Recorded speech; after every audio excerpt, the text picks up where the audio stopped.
কৃষ্ণ শ্রীমদ্ ভগবদ্গীতা যথাযথের 51তম শ্লোকটি শুনুন আজকে।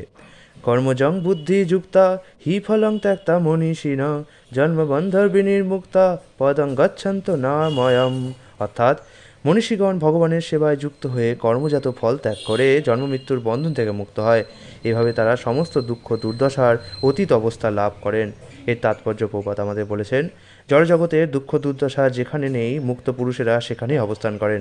শ্রীমদ্ ভগবতে বলা হয়েছে, পরমেশ্বর ভগবান যিনি সব কিছুর আশ্রয় এবং যিনি মুক্তিদাতা মুকুন্দ নামে খ্যাত, তার পদপল্লব রূপ তরণীর আশ্রয় যিনি গ্রহণ করেছেন, তিনি অনায়াসে এই ভবসমুদ্র উত্তীর্ণ হন। তার কাছে এই ভবসমুদ্র গোষ্পদ তুল্য। পরম পদ বা যেখানে জড়জাগতিক ক্লেশ নেই, অর্থাৎ বৈকুণ্ঠ হচ্ছে তার গন্তব্যস্থল। যে জগতে প্রতি পদক্ষেপে বিপদ, সেখানে তিনি আবদ্ধ থাকতে চান না। আমাদের অজ্ঞতার জন্য আমরা বুঝতে পারি না যে এই জড়জগৎ প্রতি পদক্ষেপে দুঃখ দুর্দশায় পরিপূর্ণ। এখানে প্রতি পদক্ষেপেই বিপদ। কিন্তু অজ্ঞতার বশবর্তী হয়ে অল্প বুদ্ধি সম্পন্ন লোকেরা মনে করে নানা রকম জাগতিক প্রচেষ্টার দ্বারা প্রকৃতির প্রতিকূলতার নিরসন করে তারা সুখী হবে। তারা জানে না যে এই জড়জগতে কোনো জীবই জন্মমৃত্যু জরাব্যাধি আদি ক্লেশের থেকে রেহাই পেতে পারে না।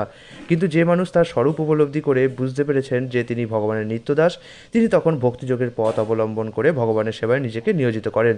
তার ফলে তিনি বৈকুণ্ঠ লোকে উত্তীর্ণ হবার যোগ্যতা অর্জন করেন, যেখানে জড়জাগতিক ক্লেশ এবং মৃত্যু ও কালের প্রভাব নেই।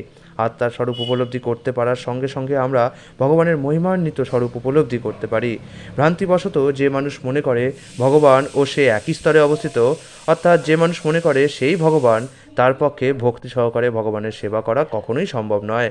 অহংকারের দ্বারা বিমূঢ় হয়ে সে নিজেকে সর্বকারণের পরম কারণ বলে মনে করে জন্মমৃত্যুর আবর্তে আরও গভীরভাবে নিমজ্জিত হয়। ভক্তিযুক্ত ভগবত সেবা ছাড়া আর কোনো উপায়ে এই জড়বন্ধন মুক্ত হয়ে বৈকুণ্ঠে উত্তীর্ণ হওয়া যায় না। এই ভগবত সেবাকে বলা হয় কর্মযোগ বা বুদ্ধিযোগ, অথবা সরল ভাষায় একে বলা হয় ভক্তিযোগ। হরে কৃষ্ণ।